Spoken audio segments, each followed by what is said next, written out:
अस्सलाम वालेकुम, this is Ruab Qayyum from Fatima Jinnah women's university. And इस वीडियो में मैं आपको बताऊंगी कि electric field due to dipole in 2 dimension हम लोग मैटलैब को यूज़ करते हुए किस तरह से विजुलाइज़ कर सकते हैं।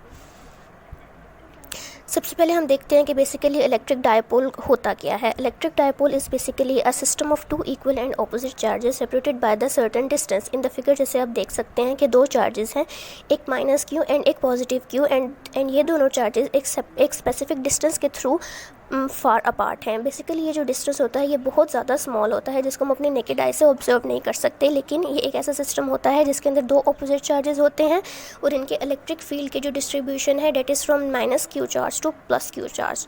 नेक्स्ट हम देखते हैं कि इलेक्ट्रिक डाइपोल की स्ट्रेंथ को मेजर करने के लिए हम इलेक्ट्रिक डाइपोल मोमेंट की नोटेशन को यूज़ करते हैं। Basically dipole moment is a strength of electric dipole. It is a vector quantity represented by P, जिसको हम लोग पी से डिनोट करते हैं। और ये बेसिकली एक वेक्टर क्वांटिटी होती है जिसकी वजह से हम देख सकते हैं कि जो हमारी एरो की डायरेक्शन है वो शो कर रही है कि माइनस क्यू से प्लस क्यू की तरफ इसकी इलेक्ट्रिक फील्ड लाइंस जो हैं वो ट्रैवल कर रही हैं। नेक्स्ट हम देखते हैं कि हम इलेक्ट्रिक डाइपोल की डाइपोल मोमेंट को किस तरह से मेजर कर सकते हैं। उसके लिए एक फार्मूला होता है P is equals to Q D. P is equals to Q D में हमारे पास चूँकि ये वेक्टर है क्यों तो इसकी वजह से हम इसका मैग्नीट्यूड भी मेजर कर सकते हैं और इसकी डायरेक्शन भी मेजर कर सकते हैं। अब magnitude of dipole moment basically product of the magnitude of other charge and the separation between them, जैसे कि हम लोग फार्मूला में देख सकते हैं कि that is P is equals to Q D. Q is the charge of electric dipole and T is the separation between them. तो हम इसके मैग्नीट्यूड मेजर कर सकते हैं जिसकी वजह से हमारे पास एक स्पेसिफिक वैल्यू आ जाएगी। नेक्स्ट इसकी डायरेक्शन ऑफ डाइपोल मोमेंट हम किस तरह से देख सकते हैं, तो जो इसकी डायरेक्शन होती है it's points from negative to positive charge as we can see in the figure previously. Next हम लोग एक डाइपोल मोमेंट की एग्जांपल को देखते हैं जो कि है polar water molecule as a dipole. हम ये देखते हैं कि जो हमारे पास वाटर होता है उसका मॉलिक्यूल होता है H2O, जिसके अंदर हमारे पास हाइड्रोजन के दो आइटम्स होते हैं और ऑक्सीजन का 1। तो हम ऐसा करते हैं कि हमें पता है कि जो हाइड्रोजन है डेट इज़ पॉजिटिवली चार्ज, तो हम हाइड्रोजन के चार्जेस के ऊपर पार्शियल पॉजिटिव चार्ज देंगे और ऑक्सीजन के चार्ज को बैलेंस करने के लिए हम लोग इसको पार्शियल नेगेटिव चार्ज देंगे। पार्शियल नेगेटिव चार्ज होगा और 2 हाइड्रोजन के साथ एक ऑक्सीजन का मॉलिक्यूल बैलेंस करने के लिए इसके साथ हम लोग 2 लगा देंगे। नेक्स्ट फिगर में आप देख सकते हैं कि हमारे पास जो ऑक्सीजन का एटम है that is sandwiched between 2 hydrogen atoms, और जो हाइड्रोजन का एटम है that is plus and oxygen का एटम इज़ माइनस। तो इन दोनों के दरमियान एक स्पेसिफिक डिस्टेंस है। तो हम लोग देख सकते हैं कि ये बिल्कुल हमारे पास एक डाइपोल की तरह शो हो रहा है। तो हम ये देखते हैं कि जो हमारी जो लाइफ ऑन अर्थ है that is impossible without water, क्योंकि वाटर का जो डाइपोल मोमेंट है वो बहुत ज़्यादा होता है, अप्रॉक्सीमेटली 6.17 × 10⁻30 कूलम मीटर। अब इसकी हम लोग कंस्ट्रक्शन को देखें तो हम ये देखते हैं कि the centre of positive H and negative O charges of water molecule lie at different points hence it possesses permanent dipole moment. हम ये देखते हैं कि सेंटर ऑफ नेगेटिव चार्ज है and then centre of positive charge है, इन दोनों के दरमियान एक स्पेसिफिक डिस्टेंस है। अब क्या होता है कि जो माइनस चार्ज होता है वो पॉजिटिव चार्ज को अपनी तरफ अट्रैक्ट करता है, जिसकी वजह से एक स्ट्रॉन्ग डाइपोल मोमेंट अराइज होती है। स्ट्रॉन्ग डाइपोल मोमेंट अराइज होने की वजह से क्या होता है कि जो इलेक्ट्रॉन की डेंसिटी है वो इंक्रीज़ होती है। इलेक्ट्रॉन की डेंसिटी इंक्रीज़ होने की वजह से हमारे पास एक strong permanent dipole moment develop होती है। और जो वाटर होता है basically this is build in dipole moment. तो हम क्या कहते हैं कि this create an electric dipole moment vector with partial negative charge on oxygen atom and partial positive charges on hydrogen atom. Next अगर हम लोग electric field due to electric dipole की एनिमेशन को स्टडी करें तो इस वीडियो क्लिप में आप देख सकते हैं कि हमारे पास 2 चार्जेस शो हो रहे हैं, जिनमें एक ग्रीन है and the other one is red. तो हम लोग ये देख सकते हैं कि these are 2 equal and opposite charges and the yellow lines आपको शो कर रही हैं कि ये इलेक्ट्रिक फील्ड डिस्ट्रीब्यूशन हो रही है ड्यू टू इलेक्ट्रिक डाइपोल। तो वीडियो क्लिप में आप ये देख सकते हैं कि एक डाइपोल पैटर्न अराइज हो रहा है, जिसकी वजह से हम लोग इलेक्ट्रिक फील्ड की डिस्ट्रीब्यूशन को वेक्टोरियली देख सकते हैं। नेक्स्ट फिगर में आप देख सकते हैं कि मैंने एक grass seed representation of electric field को शो किया है, जिसकी वजह से हम देख सकते हैं कि 2 इक्वल एंड ऑपोजिट चार्जेस हैं और इनके इलेक्ट्रिक फील्ड लाइंस जो हैं वो उसके सराउंडिंग में फैली हुई हैं। अब हम क्या करते हैं, अब हम लोगों ने अगर इलेक्ट्रिक फील्ड को मेजर करना है तो हम ये देखेंगे सेकेंड फिगर में जो आपको ऑब्जर्वेशन पॉइंट नज़र आ रहा है ब्लैक कलर का, इससे हम देख सकते हैं कि हम लोग अपनी resultant field across the electric dipole किस तरह से कैलकुलेट कर सकते हैं। अब हमने यहाँ पर एक पॉइंट लिया है, उसके ऊपर हमने एक वेक्टर ड्रॉ किया है। इस वेक्टर के हेल्प से हम क्या करेंगे, हम लोग अपने डायपोल मोमेंट के सराउंडिंग पे वेरियस पॉइंट्स को कंसीडर करेंगे और उनके अक्रॉस हम एक रिजल्टेंट फील्ड को मेजर करेंगे, जो कि हमें बताएगी कि जो हमारे इलेक्ट्रिक डायपोल्स के चार्जेस हैं उनकी इंडिविजुअल कंट्रीब्यूशन क्या है इलेक्ट्रिक फील्ड को डेवलप करने के लिए। नेक्स्ट हम क्या करेंगे कि हम अपनी electric field due to electric dipole in 2 dimension हम लोग कंप्यूटेशन करेंगे इसकी मैटलैब के ऊपर। मैटलैब बेसिकली एक ऐसा प्रोग्रामिंग सॉफ्टवेयर है, एक ऐसा प्लेटफॉर्म है जिसके ऊपर हम लोग किसी भी फील्ड के डाटा को एनालाइज कर सकते हैं, विजुअलाइज कर सकते हैं और अपनी जो कॉम्प्लेक्स प्रॉब्लम्स होती हैं इनको ईजिली सॉल्व करके विजुअलाइज भी कर सकते हैं, जो कि हमारी बेटर अंडरस्टैंडिंग के लिए बहुत ज़्यादा इंपॉर्टेंट है। अब हम देखते हैं कि हम लोग electric field due to dipole को मैटलैब के ऊपर किस तरह से सॉल्व कर सकते हैं।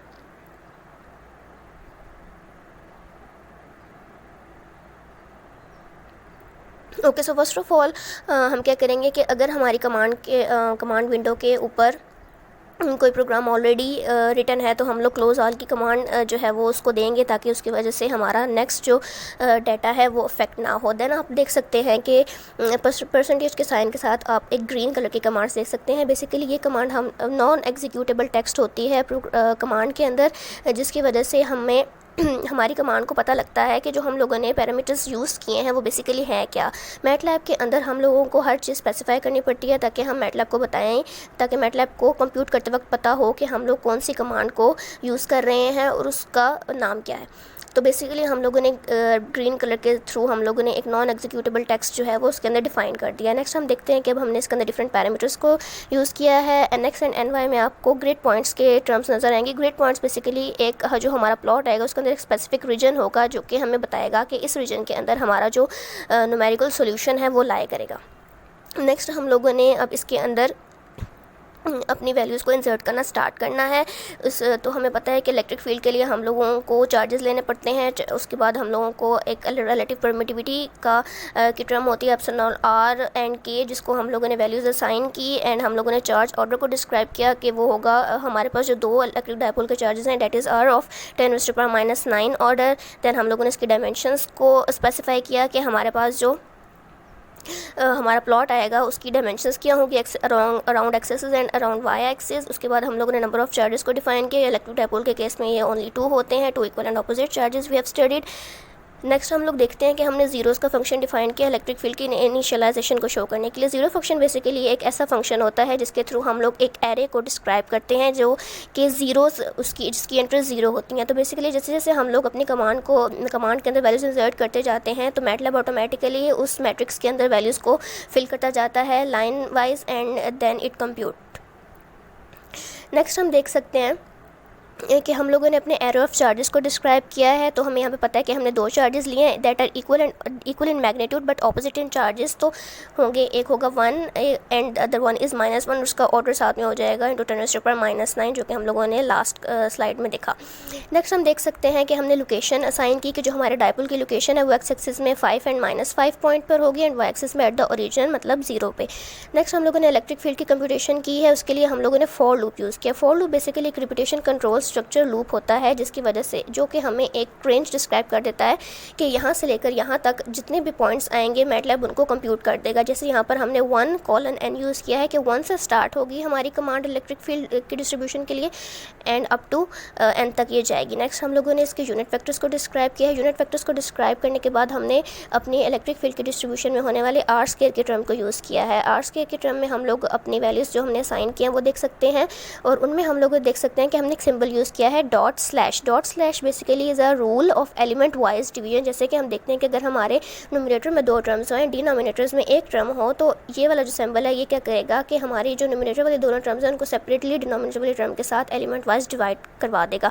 सिमिलरली हम लोगों ने डॉट स्टेरिक के सिंबल को यूज़ किया जो कि एलिमेंट वाइज मल्टीप्लिकेशन के लिए यूज़ होता है। अब हम लोगों ने अपने प्लॉट करने के लिए हम लोगों ने अपने ग्राफ की एक्स रेंज और वाई रेंज को स्पेसिफाई किया है कि 1 से लेकर nx तक जाएगा एंड वाई रेंज जो है वो 1 से लेकर ny तक जाएगी, जो कि हमने डायमेंशंस ऑलरेडी कमांड में स्पेसिफाई कर दी हैं and this is up till 51, मतलब कि जो हमारी एक्स एंड वाई रेंज है वो 50 तक जो है वो लाई करेगी। नेक्स्ट हम देखते हैं कि हमने कंटोर रेंज को स्पेसिफाई किया। बेसिकली मैटलैब के अंदर जब भी हम 2D एंड 3D प्लॉटिंग करते हैं तो हम लोग कंटोर को यूज़ करते हैं। कंटोर बेसिकली क्या करता है कि कंट्रोल हमारे पास एक आइसोलाइंस ऑफ मैट्रिक्स कंटेनिंग एलिमेंट है, जिसके अंदर हम लोग एक्स और वाई प्लेन के अंदर हमारा जो आउटपुट है उसकी हाइट क्या होगी, उसकी विड्थ क्या होगी, वो कहाँ लाई करेगा, इस सब को जो है वो असाइन कर देता है और हमारे पास एक 2D ग्राफ को शो कराता है। बेसिकली हमने यहाँ पर एक्स रेंज को स्पेसिफाई कर दिया है कि जो हमारे पास जो डायपोल शो होगा उसकी विड्थ क्या होगी, डेट इज़ ऑफ 0.02, और वो लाई कहाँ से करेगा, -8 से 8 के अंदर लाई करेगा। नेक्स्ट हम लोगों ने क्या किया है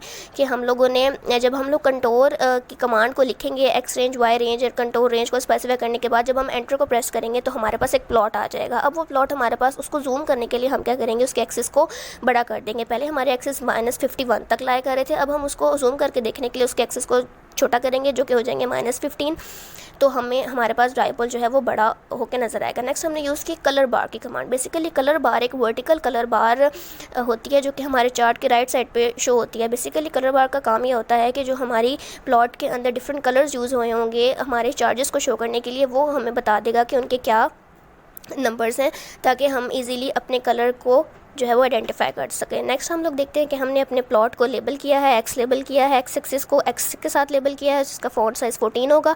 सिमिलरली सेम फॉन्ट साइज हमने वाई लेबल को असाइन किया है। नेक्स्ट हम लोगों ने अपने प्लॉट को कोई ना कोई टाइटल देना होता है जिसको हम परफॉर्म कर रहे होते हैं। तो हमने यहाँ पर electric field distribution due to electric dipole in 2D को प्लॉट किया है, तो हम लोग उसको यही टाइटल देंगे। नेक्स्ट हम देखते हैं कि हमारे जो प्लॉट्स आएंगे वो किस तरह से होंगे।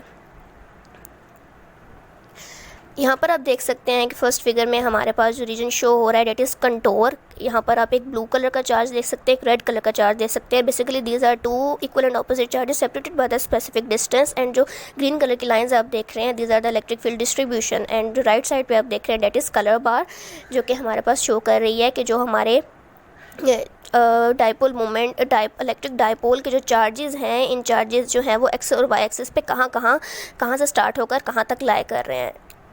नेक्स्ट हम देख सकते हैं कि हमने यहाँ पर इसकी एक्सिस को मार्क किया है, एक्स एक्सिस को एक्स के साथ, वाई एक्सिस को वाई के साथ, और इसको हम लोगों ने एक टाइटल असाइन कर दिया है that's electric field distribution of electric dipole. Next हम एक देखते हैं एक वीडियो के थ्रू जो मैंने अपना सारी कमांड को रन किया है, इसको हम लोग किस तरह से देखेंगे। इसके थ्रू आप लोगों को आइडिया हो जाएगा कि हम लोगों ने किस तरह से सारी कमांड को मैटलैब के ऊपर लिखा, then how we executed it, और किस तरह से हमारे पास आउटपुट आई।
Assalamualaikum everyone. Next we are going to discuss the electric field due to discrete charge distribution.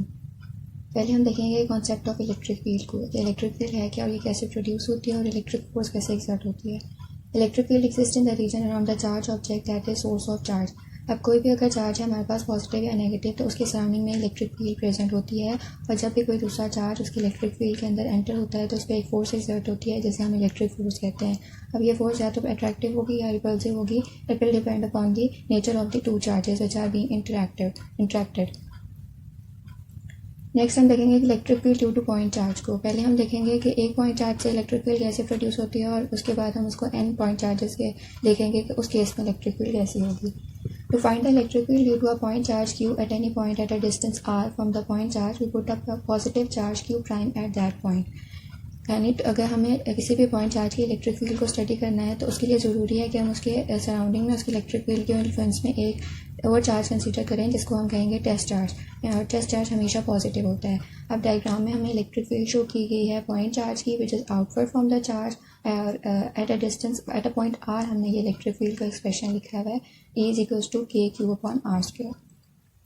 Next is the हमें जो डायग्राम है इसमें हमें दो पॉइंट्स शो किए गए हैं, एक सोर्स पॉइंट है और एक फील्ड पॉइंट है। जो सोर्स पॉइंट है वो पॉइंट चार्ज को शो कर रहा है और जो फील्ड पॉइंट है वो हमें टेस्ट चार्ज को शो कर रहा है। आर उन दोनों के दरमियान का डिस्टेंस होगा और आर हेड यूनिट वेक्टर है। अब हम इसकी मैथमेटिक्स को देखेंगे कि how to calculate the electric field. Electric field का एक्सप्रेशन कैसे आएगा। पहले हमने स्टार्ट किया है कूलम्स लॉ को यूज़ किया है, उसके लिए हमने फोर्स का एक्सप्रेशन लिखा है for the both charges Q and Q prime. Next हमने इलेक्ट्रिक फील्ड स्ट्रेंथ का एक्सप्रेशन यूज़ किया है E is equals to F upon Q. उसके बाद हमने इस एक्सप्रेशन में एफ का एक्सप्रेशन पुट किया है तो हमारे पास इलेक्ट्रिक फील्ड का जो एक्सप्रेशन आया है that is K Q upon R square. Next हम देखेंगे कि electric field due to discrete charge distribution को। पहले हम फिगर को देख लेते हैं। फिगर में हमें तीन चार्जेस गिवन हैं Q1, Q2, Q3 eight a distance R1, R2, R3 और उनकी कॉरस्पॉन्डिंग इलेक्ट्रिक फील्ड भी हमें गिवन है। अब डिस्क्रीट चार्ज डिस्ट्रीब्यूशन के केस में हम इन तमाम के इलेक्ट्रिक फील्ड को इन्फ्लुएंस एक सिंगल पॉइंट पर स्टडी करते हैं। यानी as it is written in the slide, if there is a group of charges then their electric field intensity at a particular point will be the sum of the electric field intensity due to the individual charges. Next is the calculating the field। अब हम mathematics देखेंगे कि electric field का expression हमारे पास क्या आएगा और वो कैसे आएगा। अब फिगर में भी आप देख सकते हैं हमारे पास n चार्जेस हैं यानी Q1, Q2 upon Q up to Qn और at which are located at a distance R1, R2 up to Rn। अब जो इसकी फोर्स होगी हमारे पास नेट फोर्स होगी वो सम ऑफ ऑल द फोर्सेस होगी यानी F1, F2, F3 up to Fn इन सब ऑल का सम होगी हमारे पास। अगेन हमने कूलम्स लॉ को यूज़ करते हुए हमने फोर्स का एक्सप्रेशन लिखा। उसके बाद हमने इसी फोर्स के एक्सप्रेशन को हर single point charge Q1, Q2, Q3 के लिए कॉरस्पॉन्डिंग लिखा और उसको हमने नेट फोर्स के एक्सप्रेशन के अंदर पुट कर दिया। दैन हमने उसके बाद इलेक्ट्रिक फील्ड का एक्सप्रेशन यूज़ करते हुए फर्दर सिंप्लीफिकेशन की। उसके बाद हमारे पास जो फाइनल एक्सप्रेशन आया इलेक्ट्रिक फील्ड का वो आया E is equals to 1/4 pi epsilon naught summation I from 1 to n Q I upon R I square. यानी जो this is the expression for the electric field due to the n source charges. और आप देख सकते हैं ये inverse relation है E और R का। अब हम देखेंगे कि विजुअलाइजेशन के थ्रू जो इलेक्ट्रिक फील्ड को देखेंगे कि इलेक्ट्रिक फील्ड जो प्रोड्यूस हो रही है डिस्क्रीट चार्जेस की वजह से वो दिखती कैसी है। यहाँ now there are 4 bullet points which says that to get a visualisation understanding of the electric field generated by the discrete charges using MATLAB the first step will be the calculate the electric field due to a single discrete charge. जैसे हमने point charge की electric field को पहले calculate किया था। Second step is the summation of the electric field due to the single discrete charge to get the electric field due to the discrete charge distribution. Again जैसे हमने किया था पहले हमने पॉइंट चार्ज की कैलकुलेट की थी and then we calculated the discrete charge distribution। हमने पहले सिंगल चार्ज की थी फिर हमने n चार्जेस को कंसिडर किया था कि अगर एक एरिया में n नंबर ऑफ चार्जेस हैं तो उनकी इलेक्ट्रिक फील्ड का एक्सप्रेशन कैसा आएगा। Third is that from the electric field obtained it can be seen that the field is stronger near the charge and as we move away from the charge the strength of the electric field reduces. Fourth is it is obvious from the equation of the electric field as well that there is inverse relation between the electric field and R square। Inverse relation है तो जैसे जैसे charge से दूर जाएंगे तो electric field strength will be decreased. Now here is the visualisation of on MATLAB software. पहले हम इसकी इंडिविजुअल सिंगल कमांड को स्टडी करेंगे। फर्स्ट हमने 3D विजुअलाइजेशन कर रहे हैं तो हमने तीनों x, y, z तीनों वेरिएबल को कंसिडर करेंगे। Then we have given the command of the mesh grid and assign values with certain ranges along the x, y and z। अगर हम फर्स्ट वाले को देख लें स्टडी करें अगर हम उसको देखें x के लिए जो है हमने गिवन -1:0.05 1 तो इसको हम ऐसे रीड करेंगे कि -1 to 1 with the difference of 0.05 तो ये एक लेंथ असाइन हो जाएगी along the x। Similarly is the case with y and z। Next हमने इलेक्ट्रिक फील्ड का एक्सप्रेशन लिखा 1/x² + y² + z²। उसके बाद हमने फिगर की कमांड दी यानी जो हमारे पास फिगर आएगी इसकी कमांड के बाद आपको एक फिगर शो होगी लेकिन वो अनक्लियर विजुअलाइजेशन होगी और बाकी जितनी कमांड हैं वो इसलिए दे रहे हैं ताकि हमारी जो विजुअलाइजेशन है that will be more clear to us. Next हमने अब जो कमांड दिया है वो स्लाइस की कमांड है। स्लाइस क्या करेगी, जो आपकी विजुअल पिक्चर होती है उसको स्मॉल पीसेस में डिवाइड कर देती है ताकि जो अंडरस्टैंडिंग है आपके लिए हर डायमेंशन से ईजी हो जाए। नेक्स्ट हमने शेडिंग इंटरपोलराइजेशन की कमांड की है, यानी ये कलर को वेरी करेगा हर लाइन सेगमेंट के अक्रॉस, मतलब इंटरपोलेट कर देगा certain values automatically to give a smooth visualisation. Next हमने कलर मैप HSV की कमांड दी।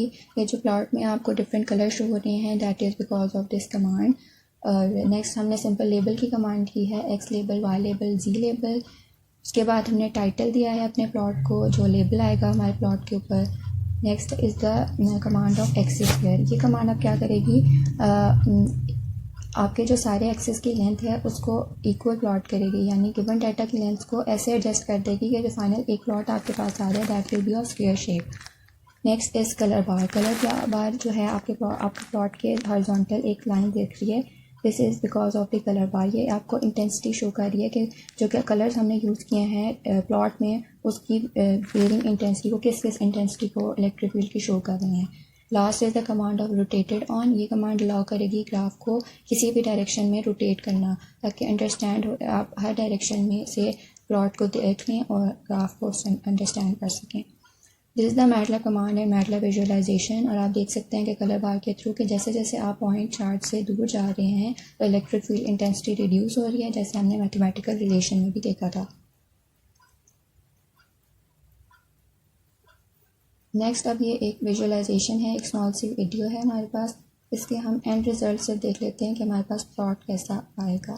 ये देखिए मैंने रोटेटेड ऑन की एंड पे कमांड दी और उसके बाद मैंने फिगर 1 दी और ये मेरे पास प्लॉट आ गया जो मैंने आपको भी एक्सप्लेन किया। Okay then it comes towards electric field due to line charge distribution. तो इसमें हम लोग देख रहे हैं कि पहले डायग्राम को हम लोग देखें, हमारे पास इन्फिनिट लाइन ऑफ चार्ज है और हमारे पास ये जो डॉटेड सरफेस में ये हमारे पास सिलेंडर है जिसकी लेंथ L है और एरिया हमारे पास E है। Then it comes towards electric field of an infinite line of charge using Gauss's law.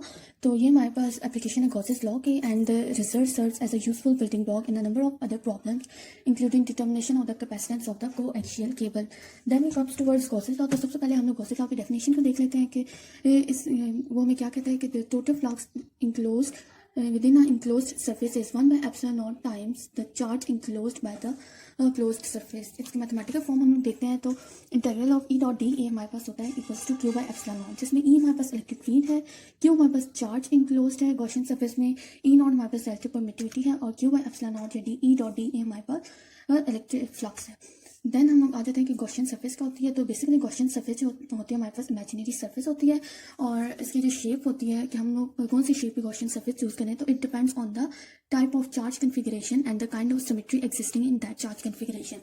तो हम लोग देख रहे हैं कि हमारे पास लाइन चार्ज डिस्ट्रीब्यूशन है तो इसकी हम लोगों ने सिमेट्री या इसकी सिमेट्री को देख के हम लोगों ने जो गॉसियन सरफेस लिया है वो हमने सिलेंडर लिया है।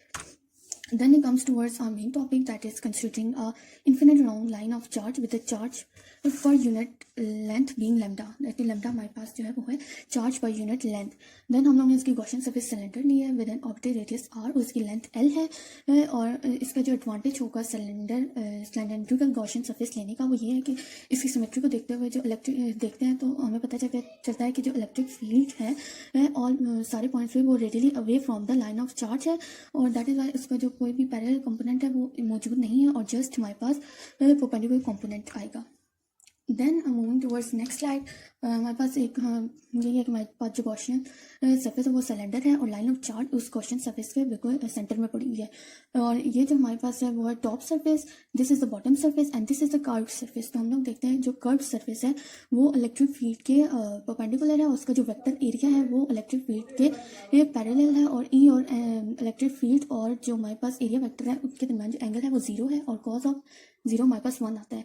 देन हम लोग देखते हैं जो टॉप एंड बॉटम सर्फेसेस हैं सिलेंडर की they lie parallel to the electric field और इसका जो वेक्टर एरिया और जो इलेक्ट्रिक फील्ड है वो आपस में परपेंडिकुलर है, उनके दरमियान जो एंगल है वो 90 डिग्रीज का है तो कॉज ऑफ 90 हमारे पास 0 होता है।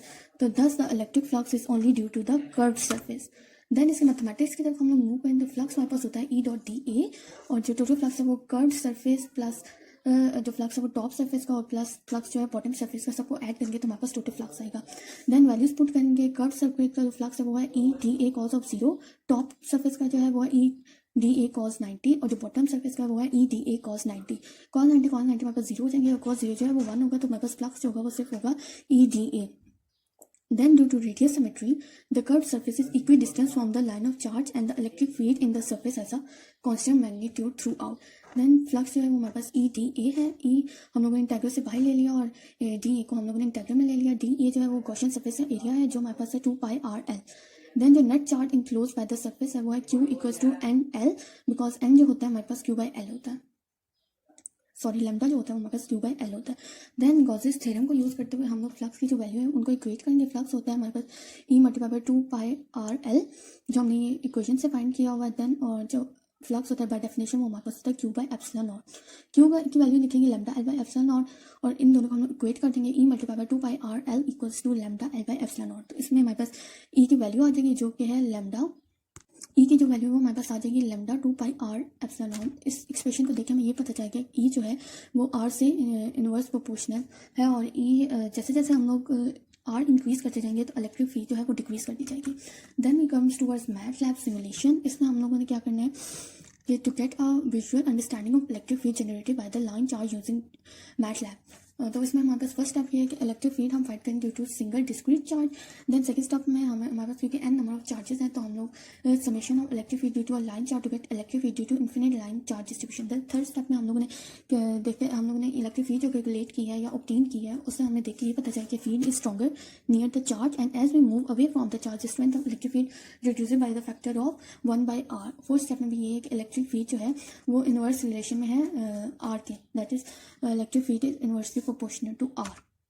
Then we comes towards MATLAB command and MATLAB visualization. So here is the visualization of MATLAB software. तो पहले हम लोग सिंगल कमांड्स को स्टडी करेंगे और हम लोग देखेंगे कि फर्स्टली हम लोग 3D विजुअलाइजेशन कर रहे हैं तो वो हम x, y और z को वैल्यूज असाइन करेंगे और x, y, z हमारे पास यहाँ पे लेंथ है एक्सिस की। देन हम लोगों ने इलेक्ट्रिक फील्ड की कमांड दी है, इलेक्ट्रिक फील्ड इक्वल्स टू 1/स्क्वायर x का स्क्वायर प्लस वाई का स्क्वायर प्लस जी का स्क्वायर। फिर हमारे पास एक फिगर आएगी जिसको हम लोगों ने फिगर 1 का नाम दिया है। ये जो फिगर है वो अनक्लियर विजुअलाइजेशन हमें दे रही है तो इस वजह से हम लोग विजुअलाइजेशन को क्लियर करने के लिए बाकी कमांड्स देंगे। देन हम लोगों ने स्लाइस की कमांड दी। स्लाइस का कमांड देने का पर्पस ये है कि हमारे पास जो विजुअल पिक्चर है उसको वो स्मॉल पीसेज में डिवाइड कर देगी ताकि हम हर डायमेंशन से अंडरस्टैंड ईजिली कर सकें। देन हम लोग शेडिंग इंटरपोलेशन की हम लोग कमांड देंगे जो में क्या जिसका पर्पस क्या है कि वो कलर को वेरी करेगा और सर्टेन वैल्यूज को इंटरपोलेट कर देगा for the smooth visualization. Then हम लोगों ने कलर मैप HSV की ये कमांड दी है जो जिसका पर्पस है वो डिफरेंट कलर्स को वो प्लॉट कर देगा। देन हम लोगों ने लेबल कर दिया एक्स लेबल, वाई लेबल और टाइटल हम लोगों ने दे दिया। देन हम लोगों ने एक्सिस स्क्वायर की कमांड दी जिसका पर्पस ये है कि सब एक्सिस की लेंथ को वो इक्वली प्लॉट कर देगा, हमें स्क्वायर दे देगा। Then we give the command of colour bar. इस वजह से जो हमारे पास ये हॉरिजॉन्टल लाइन में हमारे पास जो कलर आ रहे हैं कलर्स डिफरेंट वो हमें कलर बार की वजह से आ रहे हैं और ये हमें इंटेंसिटी डिफरेंट इंटेंसिटी शो कर रहा है कि जैसे जैसे हम लोग दूर जाएंगे तो इंटेंसिटी डिक्रीज करते जाएंगे। देन हम लोगों ने रोटेट ऑन की कमांड दी है जिसका पर्पस ये है कि वो ग्राफ को किसी भी डायरेक्शन में रोटेट कर देगा और हम लोग इसको इजीली अंडरस्टैंड कर देंगे। So this is the visualisation of MATLAB software. Then मैंने ये छोटी सी वीडियो डाली हुई है जिसमें मैंने सारा सॉल्व किया हुआ है। मैं यहाँ पे ये एंड पे आ जाती हूँ। मैंने यहाँ पे कलर बार और रोटेट ऑन की कमांड दिया, हमारे पास ये फिगर आ गई है। इस फिगर को देख के हमें यही पता चल रहा है कि जैसे जैसे हम लोग दूर जाते जाएंगे इलेक्ट्रिक फील्ड जो है वो डिक्रीज करती जाएगी। सो इस टॉपिक में हम लोगों ने electric field due to dipole in 2D पढ़ा, इलेक्ट्रिक फील्ड ड्यू टू वो discrete and line charge distribution 3D पढ़ा और इसकी विजुअलाइजेशन के लिए हम लोगों ने मैटलैब सॉफ्टवेयर यूज़ किया। Thank you so much.